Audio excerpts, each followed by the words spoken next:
Gravitation के last lecture में मैंने मेनली आपको न्यूटन्स लॉ ऑफ ग्रेविटेशन पढ़ाया होगा, है ऐसा?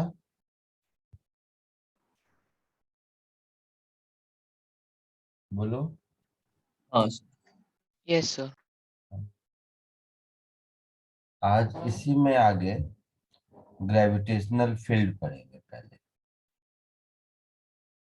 तो आज का हेडिंग है ग्रेविटेशनल फील्ड।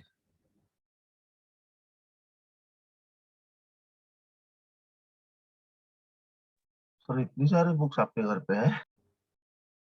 अबे वो टीचर है, अपन नहीं है।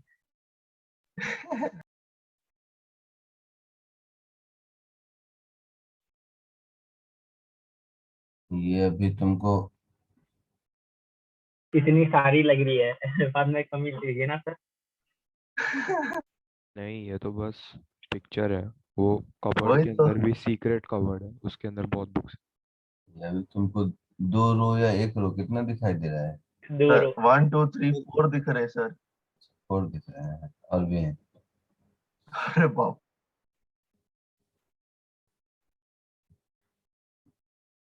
चलो, कोई ऑब्जेक्ट मान लो,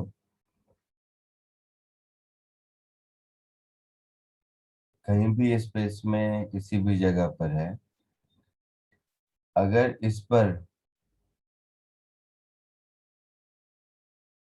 ग्रेविटेशनल फील्ड F लग रहा है, इसका मास m है, और ये इस पर ग्रेविटेशनल फोर्स m लग रहा है।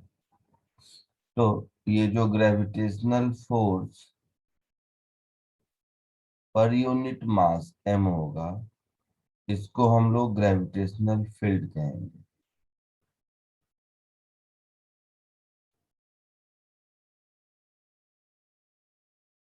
इसका दूसरा मतलब ये हुआ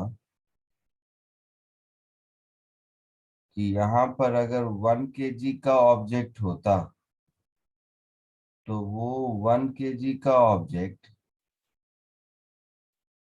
जितना फोर्स एक्सपीरियंस करता, वो फोर्स उस पॉइंट का ग्रेविटेशनल फील्ड होता। यही मतलब है हाँ।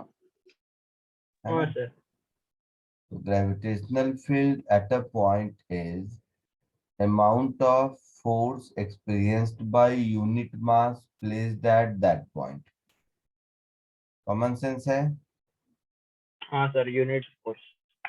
तो इसका यूनिट क्या होगा? न्यूटन पर केजी, है ना? सो इसको हम लोग ऐसे डिफाइन करते हैं,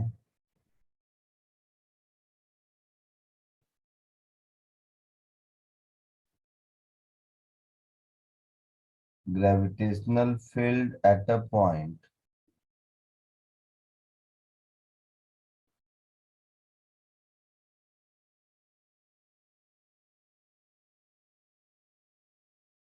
is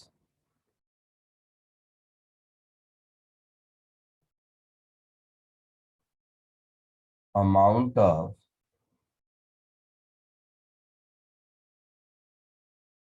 gravitational force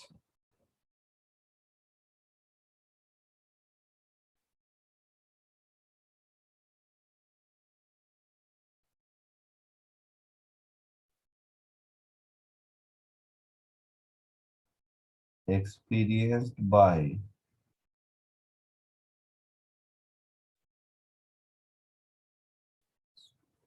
unit mass. Unit mass मतलब 1 kg।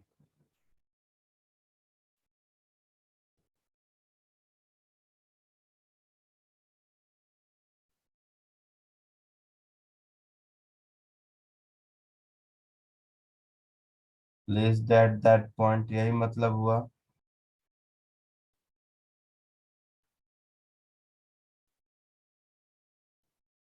हाँ सर। इसको कॉपी कर लो। और ये फोर्स है तो ये वेक्टर क्वांटिटी होगा। कॉमन सेंस है।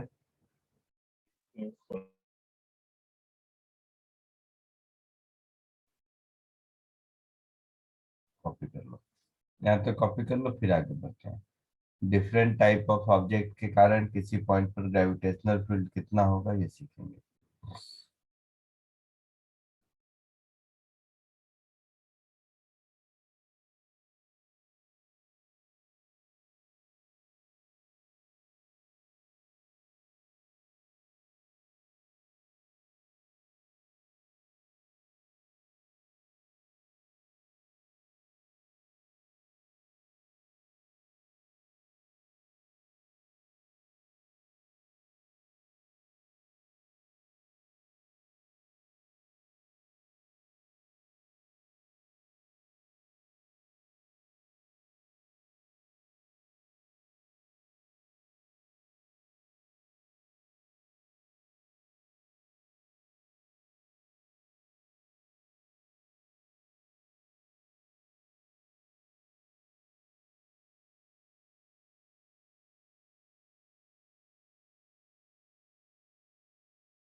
सर बोलो।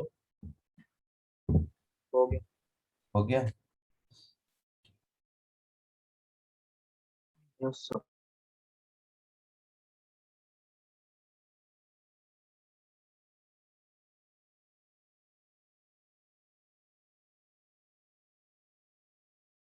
सबसे पहला gravitational field due to a point मास।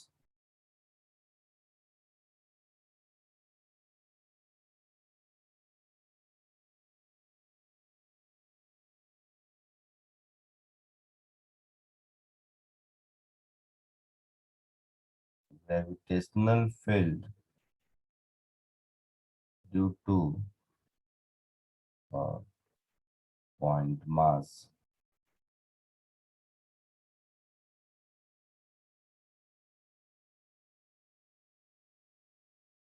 सबसे सिंपल है, अगर कोई पॉइंट मास है तो उसकी वजह से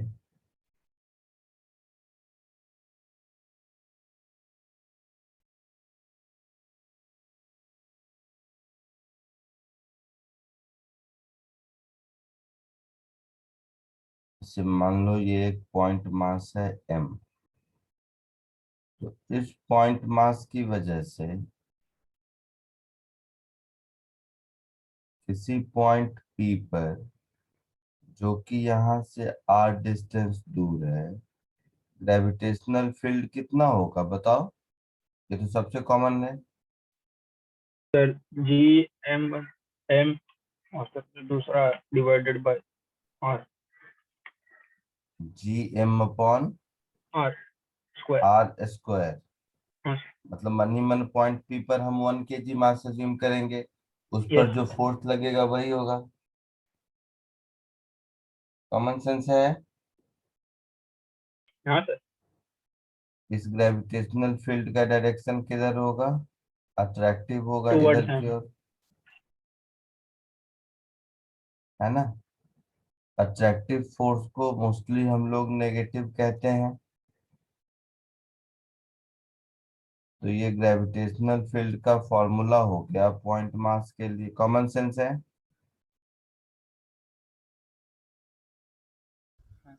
है ना? Yes sir. अगर ग्राफ ड्रॉ करने की कोशिश करोगे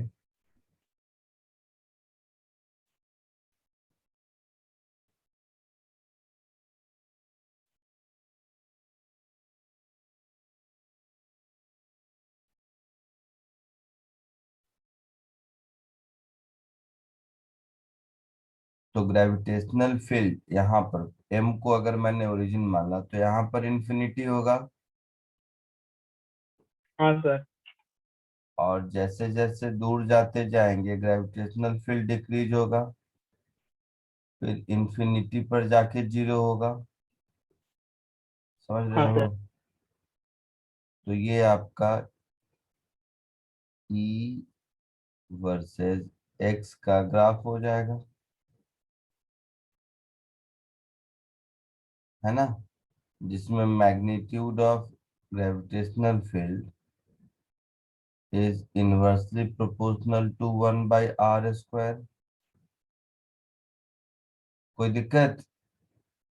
नहीं सर। जल्दी कॉपी करो।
हो गया sir.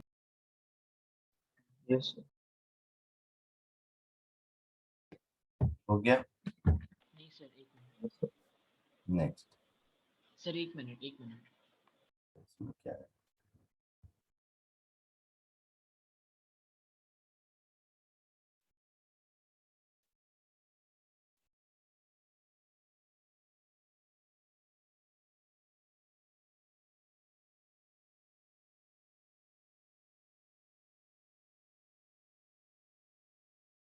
gravitational field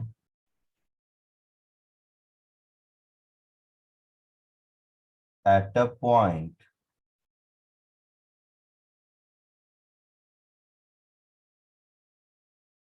on the axis of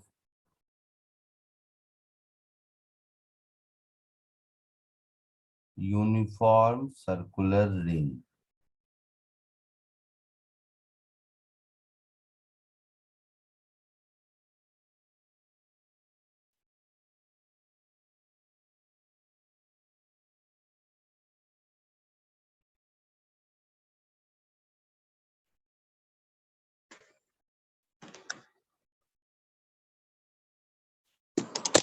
तो ऐसे समझो, एक यूनिफॉर्म सर्कुलर रिंग है जिसका मास और रेडियस आपको मालूम है।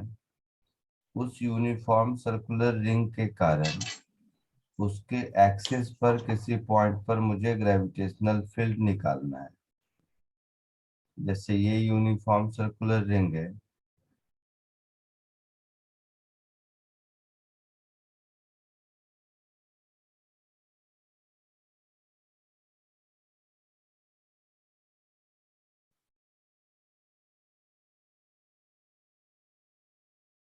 तो इस यूनिफॉर्म सर्कुलर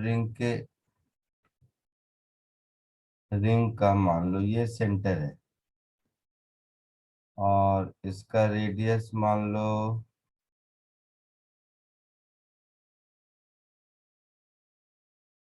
कैपिटल आर है, और यहां से एक्स डिस्टेंस दूर किसी पॉइंट पर मुझे ग्रेविटेशनल फील्ड निकालना है। ठीक है, रिंग का मास m है।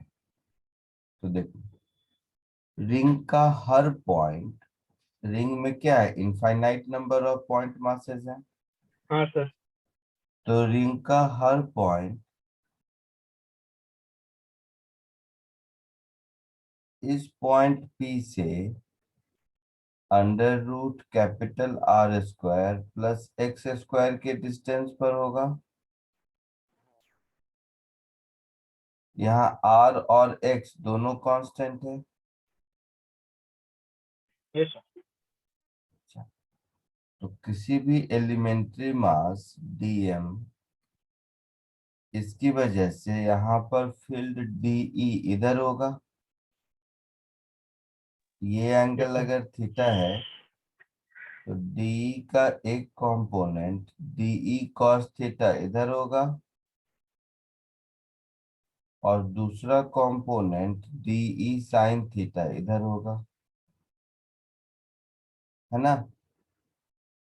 हाँ यस अगर हम इसके डायमेट्रिकली अपोजिट कोई पॉइंट लेते हैं, वैसे तो ऐसे ही दिख जाना चाहिए बट नहीं दिखेगा, इसीलिए तो इसकी वजह से अगर हम पॉइंट P पर ग्रेविटेशनल फील्ड देखेंगे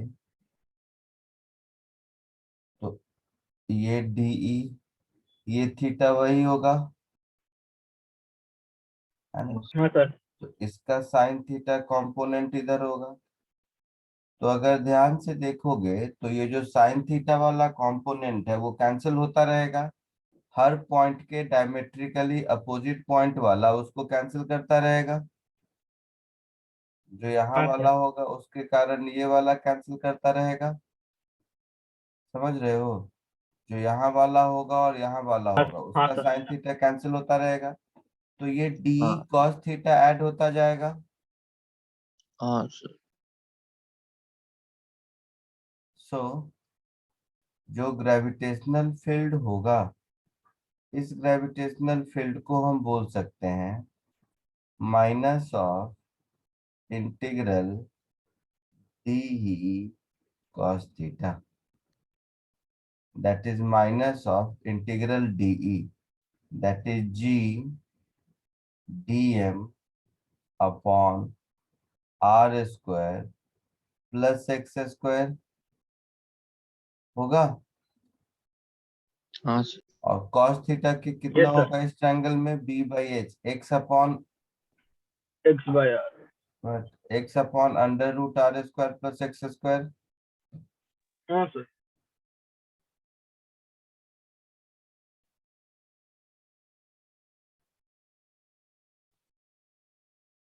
तो देखोगे minus G X upon R square plus X square to the power 3/2 सब कांस्टेंट है, हाँ केवल डीएम बचा, यही वेरिएबल है। सर एम आ जाएगा। तो ये दिख रहा है minus G M X upon R square plus X square to the power 3/2। ये ग्रेविटेशनल फील्ड का फॉर्मूला हो जाएगा।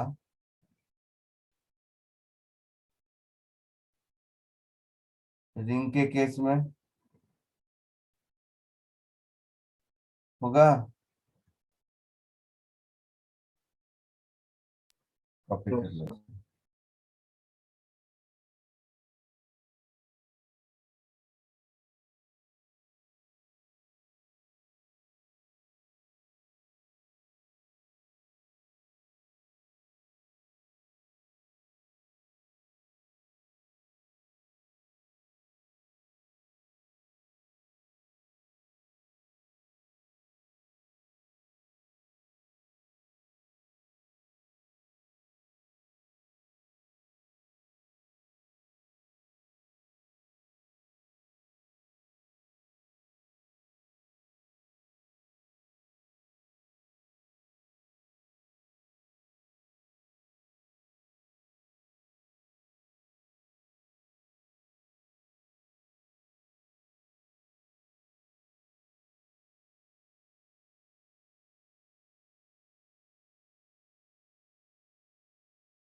हो गया सर। सर एक मिनट। इस एक्सप्रेशन में देखोगे, जब x 0 है, मतलब जब रिंग के सेंटर में है, तो ग्रेविटेशनल फील्ड 0 होगा। Yes, sir. कॉमन सेंस है, हर हाँ सर। डायरेक्शन से इक्वल अपोजिट हाँ होगा, कैंसिल हो जाएगा। और इससे भी दिख रहा है 0 होगा एक्सप्रेशन से भी। कौन सा सर? जब रिंग के सेंटर पर पॉइंट होगा तो ग्रेविटेशनल फील्ड 0 होगा ना। हाँ ओके सर, एक से रिंग के सेंटर पर देखेंगे तो इसका पुल अगर इधर है तो इसका पुल इधर होगा। ऐसे ही सब इक्वली अपोजिट एक दूसरे को कैंसिल करेंगे। हाँ सर। तो रिंग के सेंटर पर फील्ड 0 होगा। बिना इस एक्सप्रेशन के भी कह सकते हैं। ये डेरिवेशन नहीं करते, फिर भी अगर कोई पूछता कि रिंग के सेंटर पर बताओ, तो कॉमन सेंस से बता सकते थे ना कि फील्ड 0 होगा। अच्छा, और x is equal to infinity पर भी फील्ड 0 होगा। Yes sir. है ना। तो सेंटर पर भी 0 है और इंफिनिटी पर भी 0 है, मतलब बीच पे कहीं तो मैक्सिमम होगा। हाँ सर। तो वो ढूंढना है कि ग्रेविटेशनल फील्ड इंटेंसिटी कहाँ पर मैक्सिमम होगा। ठीक है, कोशिश करो। The position of point on the axis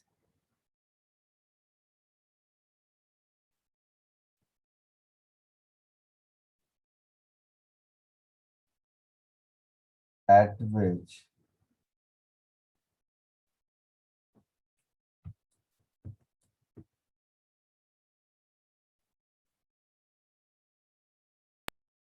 gravitational field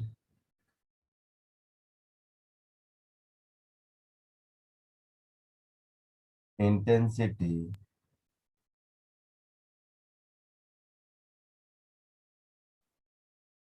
is maximum। बताओ कहाँ पर होगा।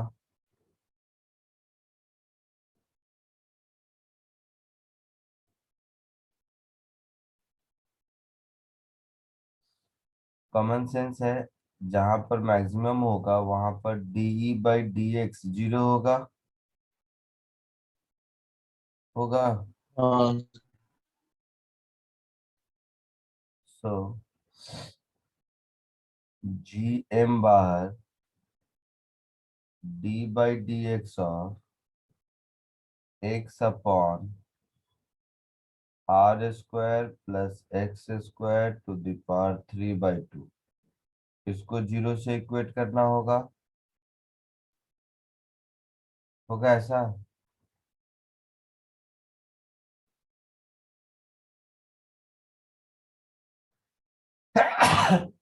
बोलो,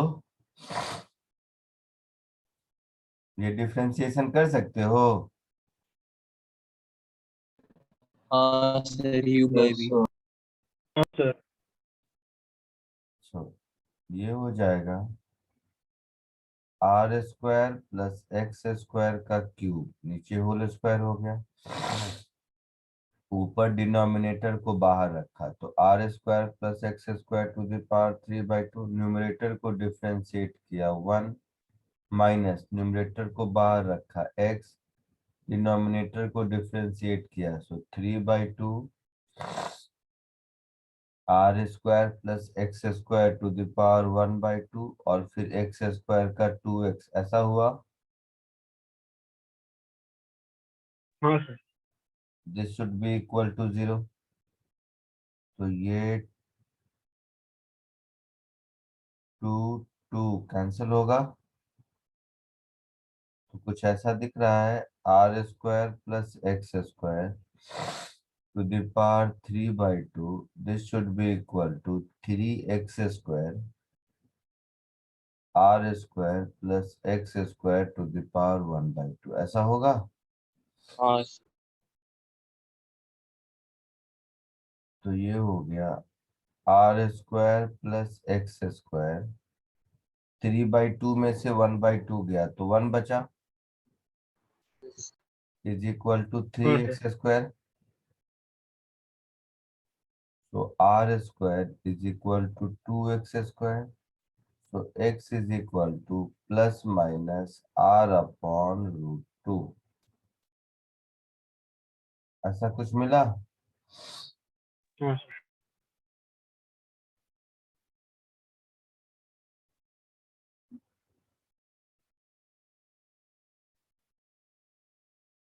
इसका मतलब ये हुआ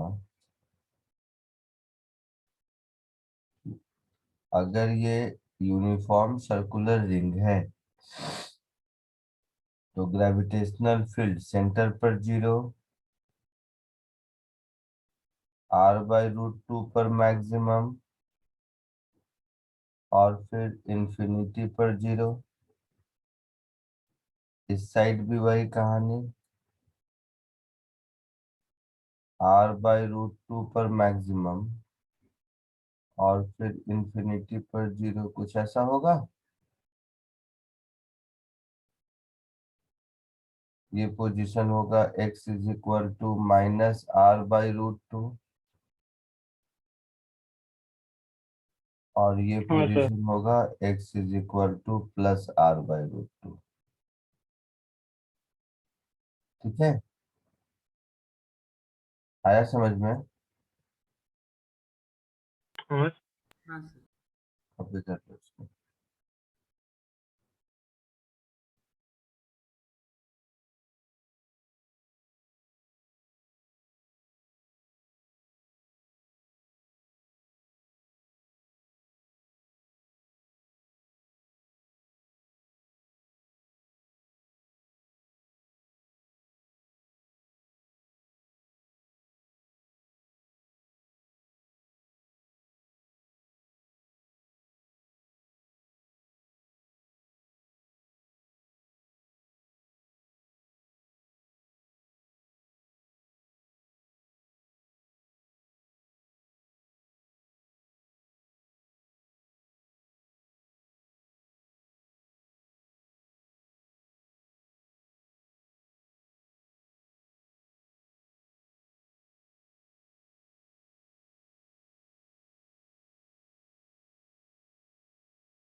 सर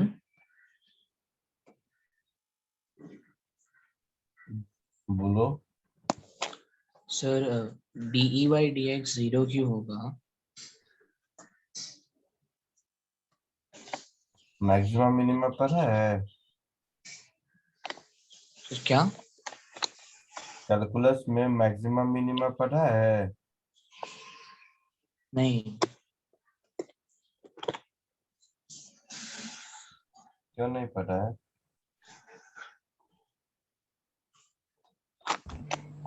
पढ़ा है ना कैलकुलस में। वही मैंने ही पढ़ाया था शुरू में। हाँ सर। सर पढ़ा है ना sir, dy by dx is equal to 0 होता है, फिर d2y by dt square positive होता है या नेगेटिव होता है। हाँ सर फिर से समझा सकते हो प्लीज? नहीं, पॉसिबल ही नहीं है वो समझा पाना। अरे लेक्चर है ना सारे उस पे यूट्यूब पे देख पूरे ले। पूरे 2 लेक्चर से ज्यादा लगा था इसको सिखाने में, ऐसे कैसे बता सकते हैं? डिफरेंशिएशन में बताया था, एप्लीकेशन ऑफ डेरिवेटिव में मैक्सिमम मिनिमम। कोई भी y equal to F X function अगर है, तो जब dy बाई डी एक्स 0 होगा तो x की उस पोजीशन पर y मैक्सिमम या मिनिमम होगा। ओके। न्यू एडमिशन है क्या? नहीं, नहीं।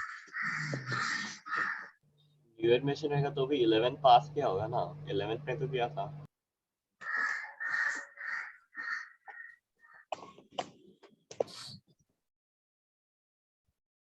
चलो नेक्स्ट। अरे 1 मिनट सर, वो ग्राफ दिखाइए ना।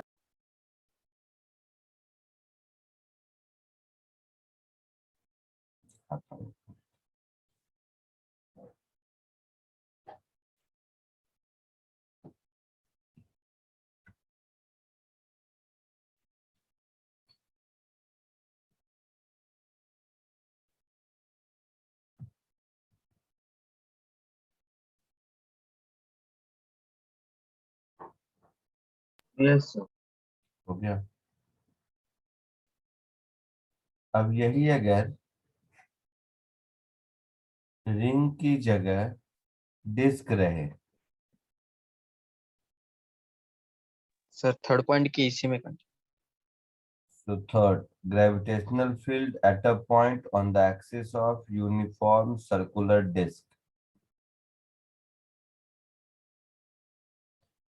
तो डिस्क के साथ कहानी क्या है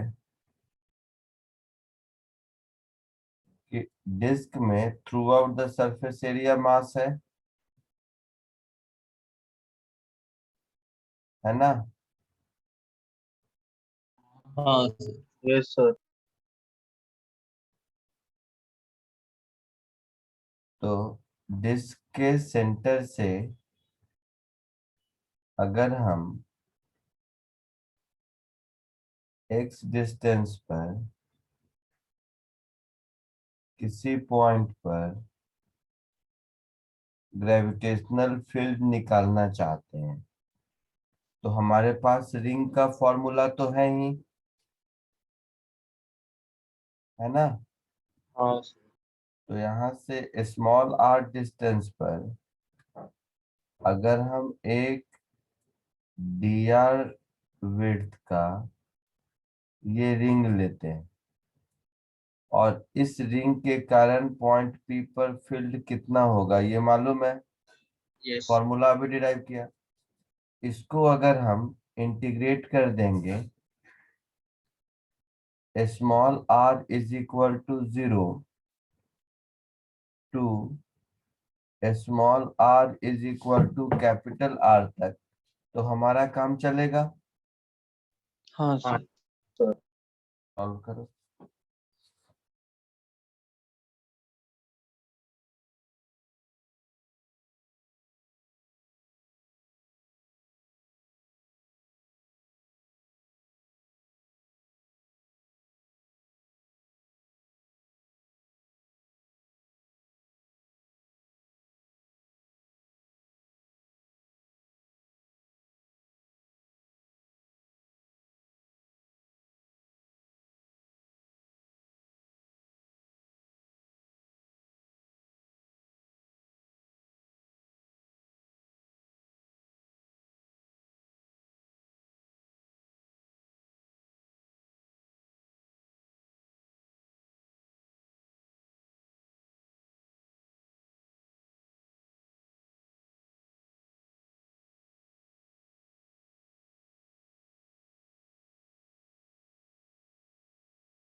आया कुछ?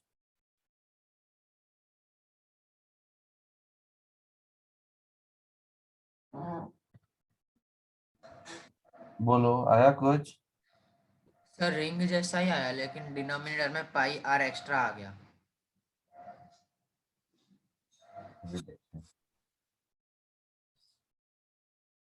ये जो रिंग है डीएम मास का, इसका मास डीएम कितना होगा?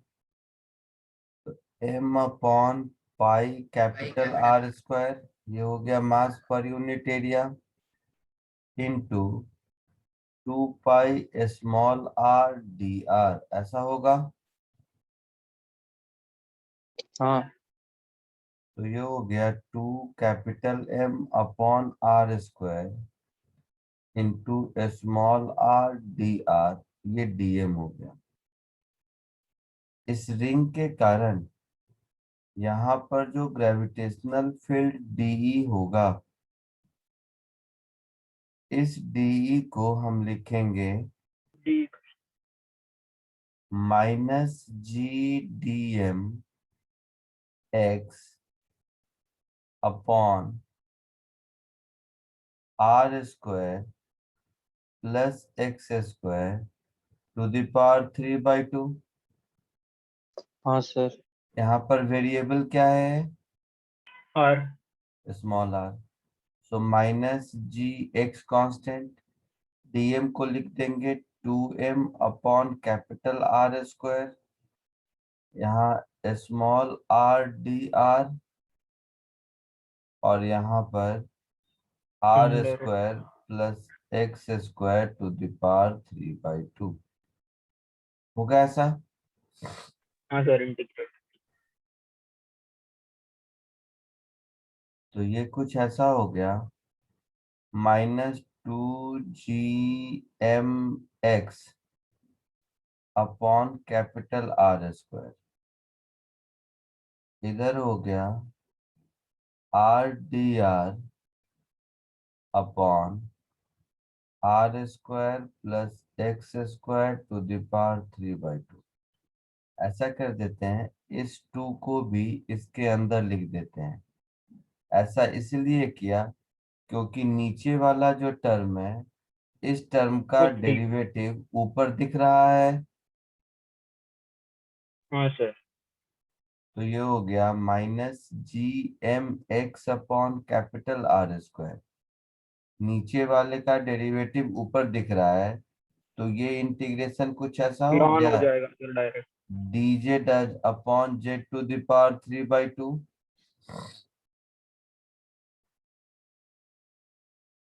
बोलो। हाँ है सर। Yes sir. तो z टू द पावर -3/2 हो गया, तो उसका डेरिवेशन क्या होगा? Lawn Z. डिफरेंशिएशन। लॉन कहाँ से होगा? Sorry sorry -3/2 power 3/2 z to the power -1/2 -3/2 plus +1। हाँ सर। डेरिवेटिव। -1/2। हाँ, यहाँ होगा -1/2, और यहाँ हो जाएगा z टू द पावर -1/2, -1/2। ऐसा कुछ। तो वैल्यू पुट कर देंगे, तो ये कुछ ऐसा हो जाएगा -GMX upon capital R square, ये हो गया -1/2, और z है मेरा small R square plus X square.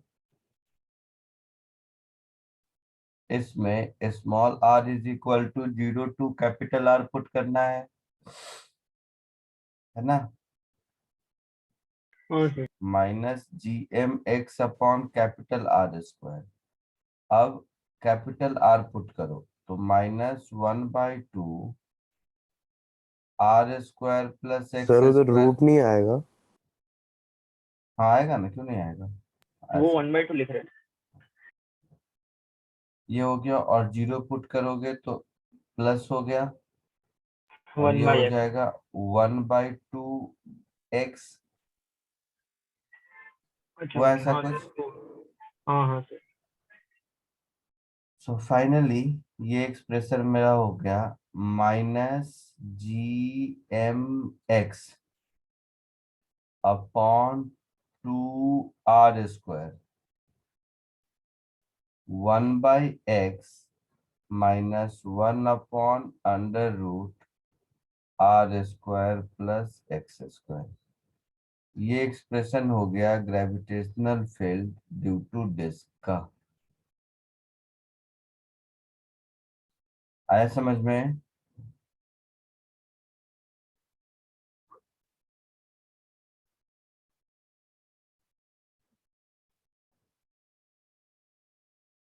Copy कर लीजिए।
हो गया सर।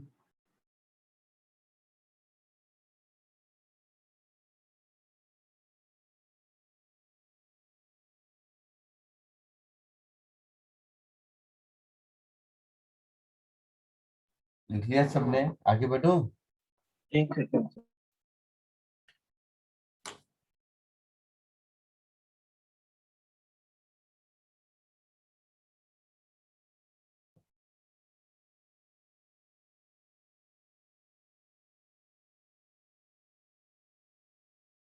यस सर हो गया।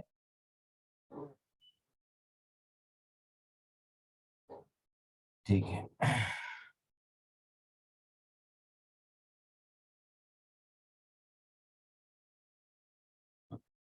अब आते हैं एक थ्योरम पर जिसका नाम है शेल थ्योरम।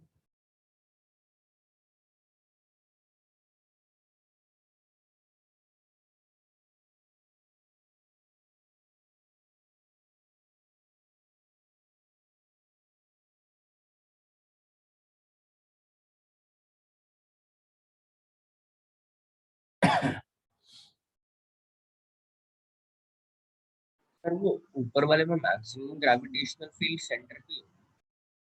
क्या हुआ? सर इसमें मैक्सिमम ग्रेविटेशनल फील्ड सेंटर पे हो। नहीं, सेंटर पे 0 होगा। सर वो एक्स डिस्टेंस।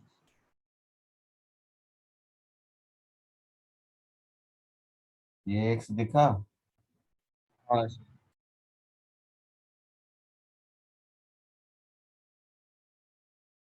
शेल थ्योरम बोलते हैं ना, तो कि नहीं आप करवा रहे हो? क्या? सर शेल थ्योरम वो भी करवा रहे हैं? नहीं समझा, क्या बोल रहे हो? नहीं सर, जो अभी अभी आप नया शेल थ्योरम करवाना हेडिंग में, हाँ हाँ, शेल हेडिंग थ्योरम। चल रहा। हाँ, शेल किसको कहते हैं?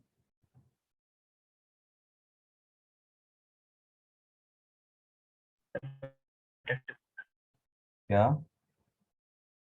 कोई चीज को प्रोटेक्ट करता है उसको shell बोलते हॉलो हैं। जो स्फीयर, चीज को हॉलो हाँ स्फीयर तो को शेल कहते हैं।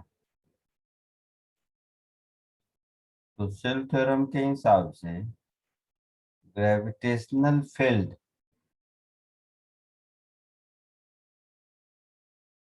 at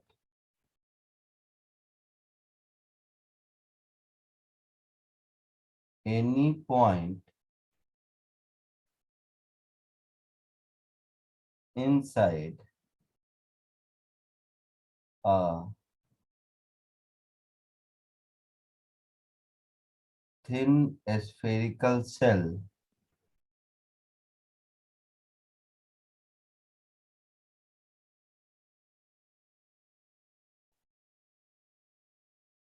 is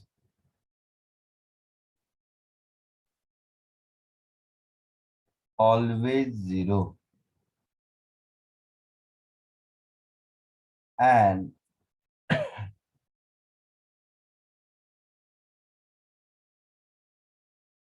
at any point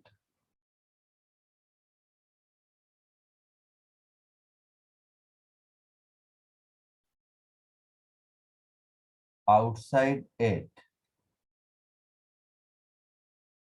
at any point outside, it behaves as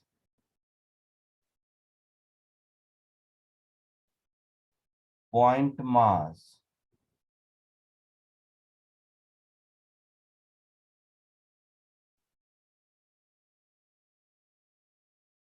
situated at the center of cell.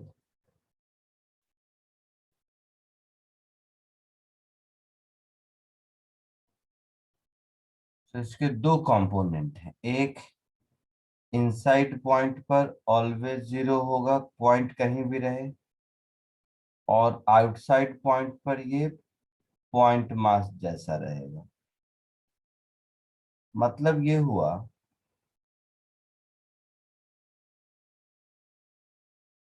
कि ये कोई स्फेरिकल सेल है, हॉलो स्फीयर है, स्फेरिकल सेल मतलब हॉलो स्फीयर। तो ये कोई मान लो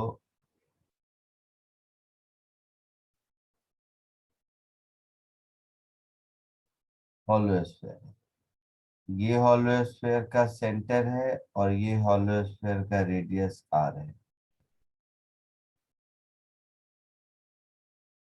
किसी पॉइंट P पर जो कि एट अ डिस्टेंस x है, हम ग्रेविटेशनल फील्ड अगर बोलेंगे तो ऐसा बोलेंगे इस थ्योरम के हिसाब से, देखना ध्यान से, E की वैल्यू 0 होगी if x is less than r, और E की value gm upon X square होगी if x is greater equal to r। ऊपर जो स्टेटमेंट लिखा है उसका मैथमेटिकली यही मतलब हुआ। हाँ सर।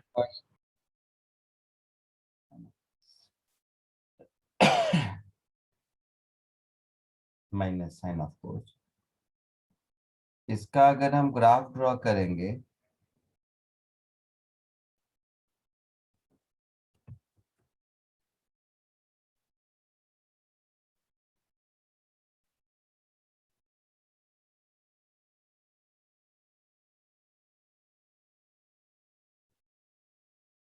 तो ये कुछ ऐसा होगा कि x इज इक्वल टू 0 से लेकर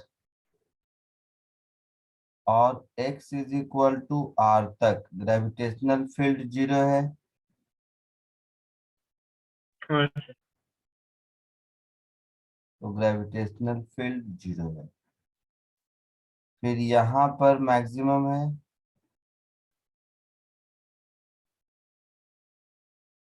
और यहाँ के बाद 1/x स्क्वायर से डिक्रीज करता है ना। तो सर ये वो वाला वो ग्राफ में कर्व बना वो बता सकते हो क्या हुआ उसका?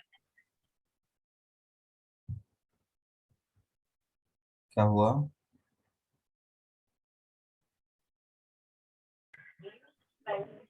सर हम्म वो जो आपने कर्व बनाया वो कैसे क्यों बना मतलब तो फर्स्ट वाले का ग्राफ देखो, पॉइंट हाँ मास वो तो वाले का, डायरेक्ट 0 होगा आर तक। फर्स्ट वाले का, फर्स्ट जो लिखा था ग्रेविटेशनल फील्ड हाँ due sir. Two point mass. Okay हाँ हाँ सर वो तो इनफाइनाइट से इनफाइनाइट है। हाँ तो वाई। वो, तो x is equal to r के बाद ये कर्व उस इक्वेशन को के जैसा होगा, इससे अच्छा। पहले 0 होगा। हाँ हाँ आई बात समझ में? हाँ हाँ सर।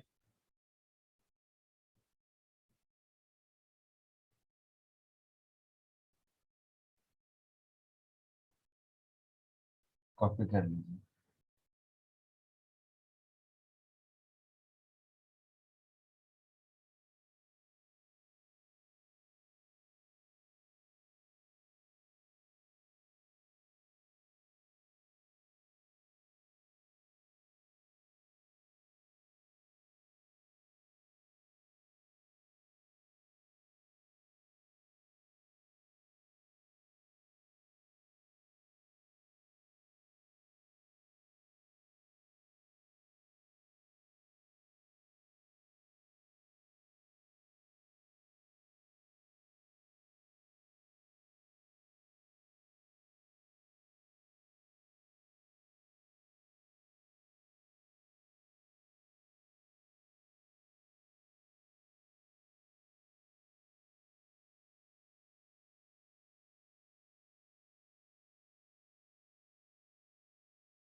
Done sir.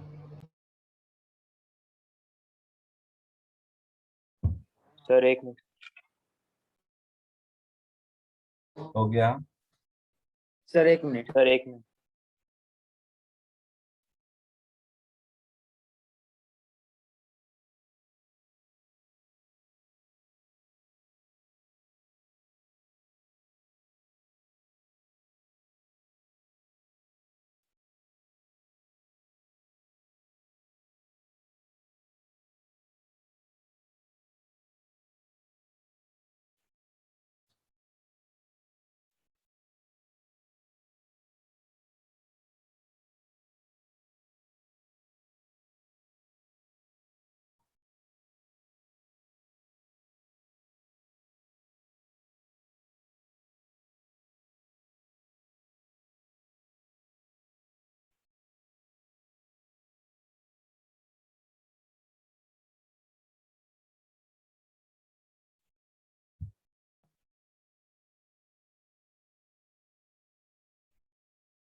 सर हो हो गया। गया।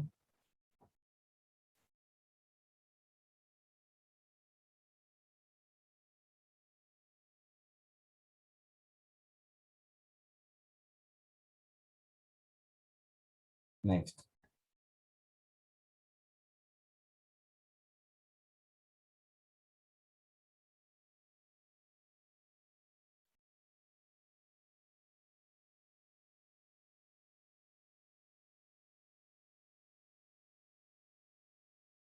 Gravitational field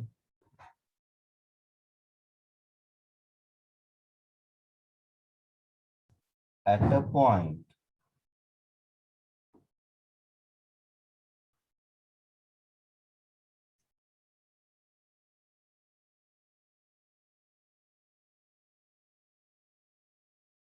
due to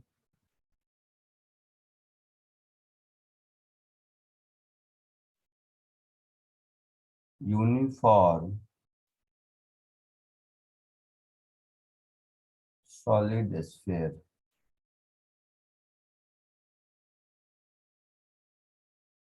sir ये फोर्थ वाला होगा ना? हाँ, जो भी नंबर है देख लो। फोर्थ नहीं, बीच में तो एक हॉलो स्फीयर आ गया, तो ये फिफ्थ होगा शायद। जो हॉलो स्फीयर ऊपर किया ना, उसका नंबर 4 दे दोगे तो ये फिफ्थ हो जाएगा।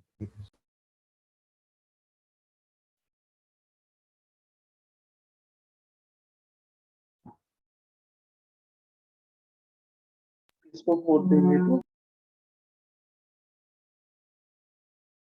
देखो ये एक हॉलो स्फीयर है,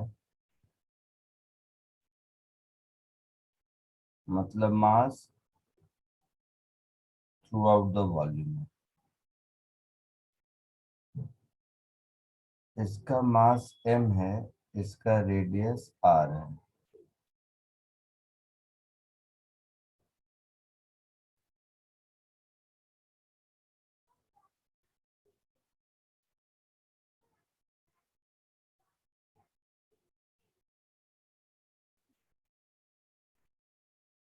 ये कोई पॉइंट P है जहां पर ग्रेविटेशनल फील्ड हम निकालना चाहते हैं, और ये इसके सेंटर से x डिस्टेंस पर है। ठीक है, तो दो बातें हो सकती हैं, या तो x r से ज्यादा हो या x r से कम हो, है ना। पॉइंट इनसाइड द स्फीयर लाई करे या आउटसाइड द स्फीयर लाई करे, दोनों बातें हो सकती हैं। तो case 1, if x is greater equal to r, तो देखो x जब r से ज्यादा होगा तो क्या होगा, ये तो infinite number of spherical shell से मिलकर बना है ना। बस ये तो infinite number of spherical shell से मिलके बना है, हाँ और सर। हर स्फेरिकल सेल के लिए पॉइंट P आउटसाइड हुआ। तो हाँ हर स्फेरिकल सेल का ग्रेविटेशनल फील्ड आउटसाइड के लिए पॉइंट मास के जैसा होता है। यस तो इसका ग्रेविटेशनल फील्ड सबका point mass concentrated at its centre हो जाएगा। तो ये पॉइंट मास के जैसा हो जाएगा gm/x²। ये समझ में आया कि नहीं? नहीं सर। नहीं आया? कैसे आएगा? इतना आसान थोड़ा ना है। सर ऊपर वाले जैसा ही हुआ ना। ये जो स्फेरिकल सेल है, इस स्फेरिकल सेल का मास मान लेते हैं हम dm है। तो इस dm के कारण पॉइंट P पर -g/x² होगा। Yes sir. इसके कारण भी वही होगा। हाँ सर। इसके कारण भी वही होगा। तो सारे मास के कारण वही होगा। तो सब ऐड हो जाएगा, x कांस्टेंट है तो ये टोटल मास m हो जाएगा। हाँ सर। केस 2, अगर x r से छोटा है,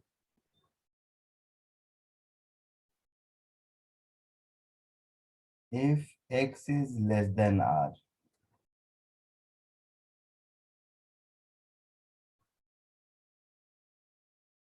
तो x अगर r से छोटा है तो क्या होगा, ध्यान से देखो।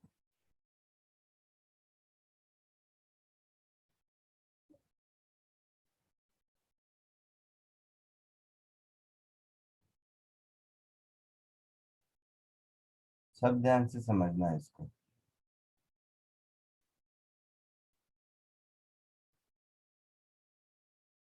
ये सेंटर है और ये x है।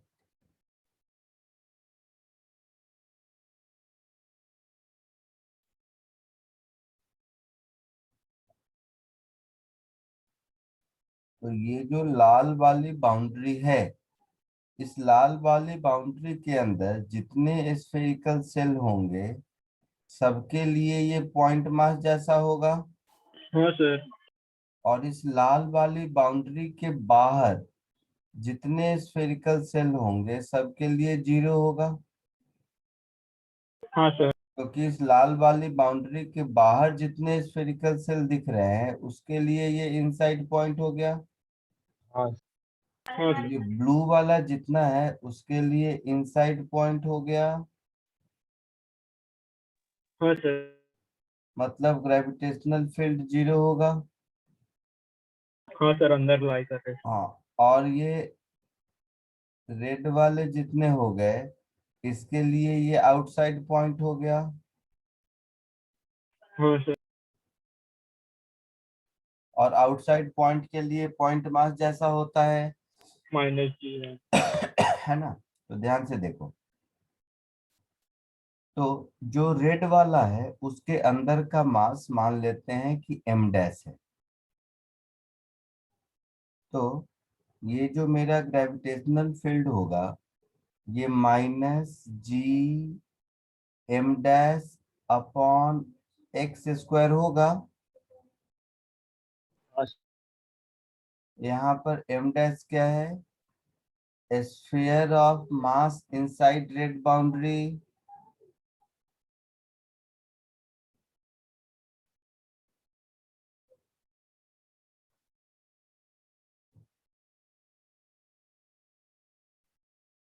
हो गया ऐसा?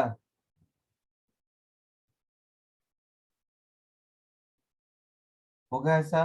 हाँ सर। तो अगर m डैश निकल जाए तो हमारा काम चलेगा।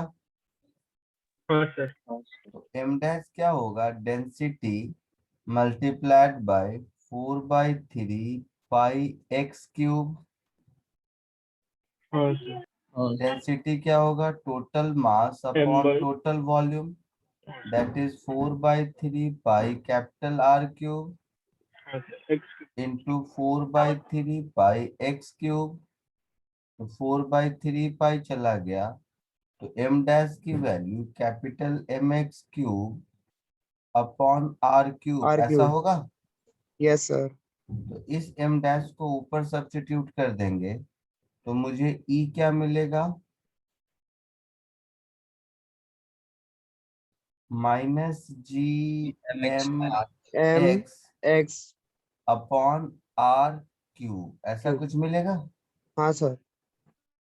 तो ये इनसाइड पॉइंट के लिए फॉर्मूला हो गया। सो फाइनली अगर हम दोनों रिजल्ट को कंबाइन करें तो ऐसा लिख सकते हैं E is equal to minus G M X upon R cube if x greater equal to 0 but less equal to r, and minus gm upon x square if x is greater equal to r। यही मतलब हुआ, दोनों को अगर हाँ sir. Combine करेंगे तो, yes sir. है ना।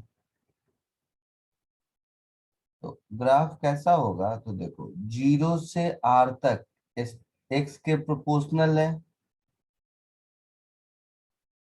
तो 0 से r तक straight line passing through origin, यहाँ पर मैक्सिमम हो जाएगा और उसके बाद 1/x² के जैसा डिक्रीज करेगा, होगा e वर्सेस x का ग्राफ ऐसा। हाँ सर। हाँ सर। कभी बुक देखोगे तो कंफ्यूज मत करना, जो सब मैं नेगेटिव फोर्थ क्वाड्रेंट में ड्रॉ कर रहा हूँ बुक में आपको हो सकता है ये फर्स्ट क्वाड्रेंट में ड्रॉ करता हुआ दिखाई दे, लेकिन बुक में देखोगे तो बुक में मोस्टली ग्राफ मॉड ई वर्सेस एक्स का होता है, जैसे ग्रेविटेशनल फील्ड का मैग्नीट्यूड वर्सेस एक्स का दिया हुआ होता है। ठीक है, ठीक है सर। सर क्या बोला आपने, एक बार रिपीट कर। ये graph gravitational field versus x का है, हाँ तो हमने उसका साइन कंसीडर कर रखा है इसीलिए फोर्थ क्वाड्रेंट में है। बहुत सारे बुक में देखोगे ये ग्राफ फर्स्ट क्वाड्रेंट में दिया होगा, लेकिन उस केस में वाई एक्सिस पर ग्रेविटेशनल फील्ड नहीं, ग्रेविटेशनल फील्ड का मैग्नीट्यूड लिया होगा। Okay sir. ठीक है, तो वो ध्यान रखना। हाँ। कॉपी कर लो इसको।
सर बोलो। सर आप केस 2 के डायग्राम पे थोड़ा जूम इन कर सकते हो?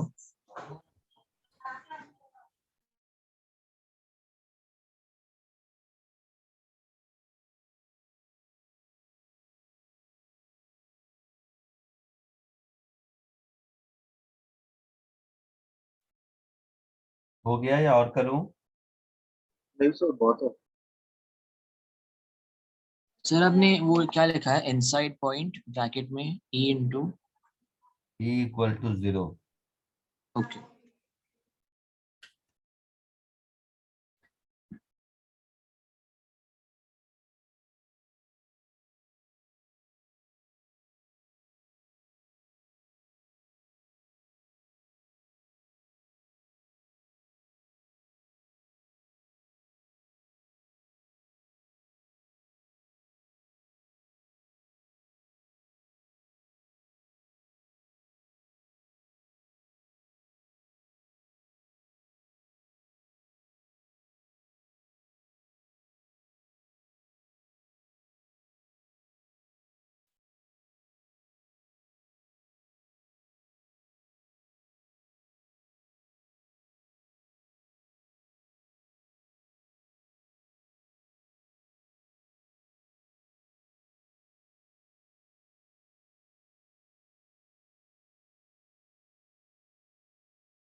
हो गया।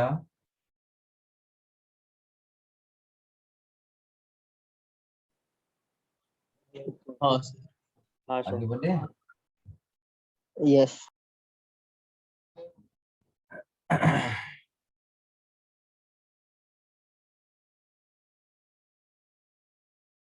ग्रेविटी का नाम सुना है?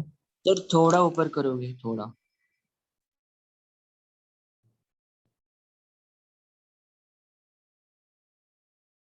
ग्रेविटी का नाम सुना है? यस और क्या होता है? ग्रेविटी और ग्रेविटेशन में क्या फर्क है?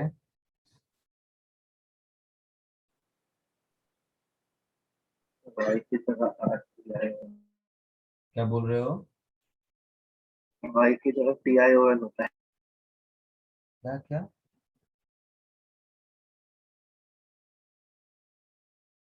क्या PiOL क्या बोला? कुछ नहीं समझा मैं। बोलते सर हैं वो कि बाई बोला की जगह TiON होता है। अभी भी नहीं समझा। कोई एक आदमी बोलो।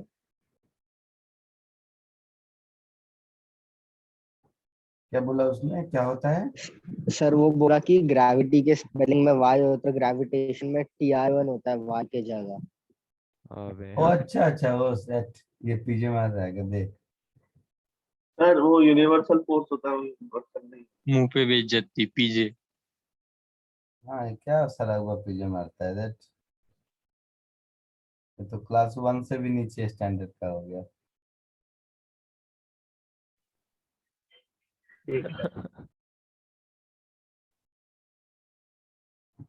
अच्छा, पीछे मार तो मजा भी आया। कहा सरा हुआ। सर उसके पास पीजे का क्लास ही नहीं है उसका। अच्छा, उसके लिए भी क्लास चाहिए ना। सही बात। सुनो। अर्थ के ग्रेविटेशनल फील्ड को ग्रेविटी कहते हैं। अभी तक तो कोई भी ऑब्जेक्ट देख रहे थे, पॉइंट, मास, रिंग, डिस्क, स्फीयर, कुछ भी। हाँ तो सर। जब अर्थ का ग्रेविटेशन होता है उसको ग्रेविटी कहते हैं।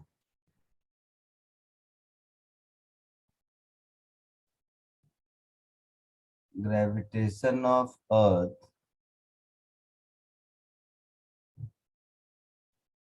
को हम लोग ग्रेविटी कहते हैं। अर्थ या और भी सैटेलाइट हो सकता है, कोई भी आई मीन प्लेनेट हो सकता है। तो ग्रेविटेशन क्या है कि एक जनरल टर्म है और ग्रेविटी एक पर्टिकुलर टर्म है। तो अर्थ क्या होगा, मोर और लेस सॉलिड स्फीयर है, यस सर। और सॉलिड स्फीयर की सारी कहानी हम लोग देख चुके हैं ऊपर। यस। तो सपोज ये अर्थ है, अर्थ का रेडियस r है, रेडियस ऑफ अर्थ, अर्थ का मास m है,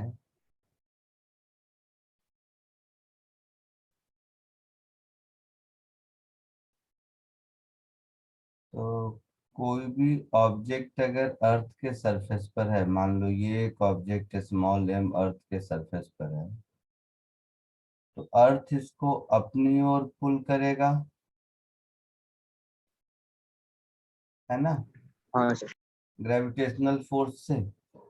अभी हम लोगों ने देखा कि ये ग्रेविटेशनल फोर्स कितना होगा, तो मास मल्टीप्लाइड बाय वहां का जो ग्रेविटेशनल फील्ड है वो होगा। यस। तो ये हो गया मास, और वहां का ग्रेविटेशनल फील्ड कितना हो जाएगा, तो G mass of earth upon radius of earth का होल स्क्वायर। देखो ऊपर वाले फॉर्मूले से यही आएगा। यस। Yes sir. तो ये जो ग्रेविटेशनल फोर्स हो गया फाइनली, उसका मैग्नीट्यूड मुझे मिल गया m into capital G mass of earth upon radius of earth का होल स्क्वायर। तो g constant, mass of earth constant, radius of earth constant, तो ये सब कांस्टेंट की वैल्यू पुट करोगे तो यही होता है small g, that is acceleration due to gravity 9.81। आया समझ में? क्योंकि यही फोर्स यस mg है, अभी तक हम लोग पढ़ते हैं ना, अर्थ जिस फोर्स से ऑब्जेक्ट को अपने सेंटर की ओर अट्रैक्ट करता है उसी को उसका वेट mg कहते हैं। तो इसके हिसाब से g यही हो गया, हाँ। होगा ना, कॉपी कर लीजिए।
सर वो आप लास्ट पार्ट का ग्राफ दिखा सकते हो?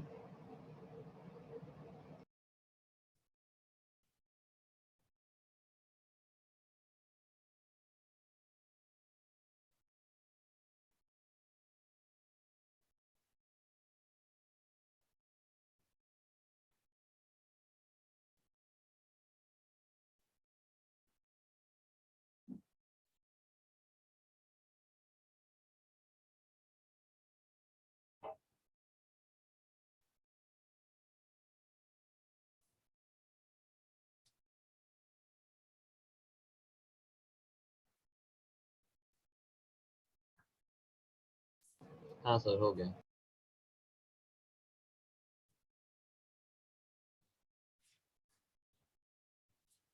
हो गया सबका? हाँ सर। हाँ सर।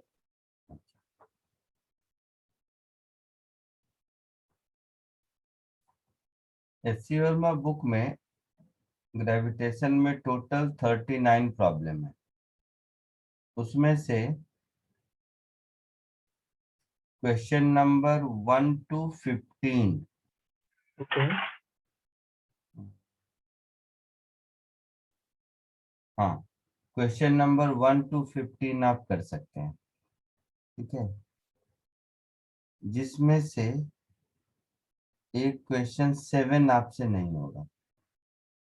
तो होमवर्क क्वेश्चन हो गया 7 आपका, हाँ होमवर्क हो गया SCV 1 to 15 except 7।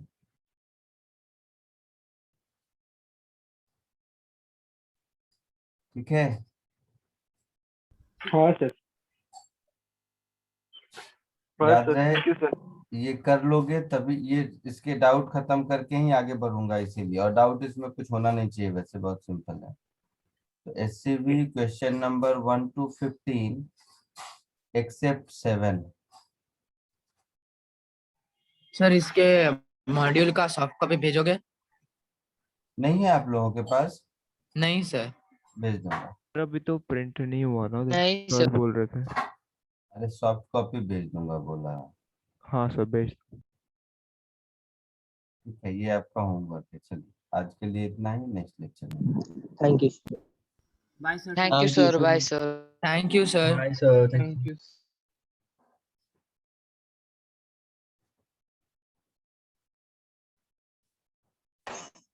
Thank you sir, bye sir.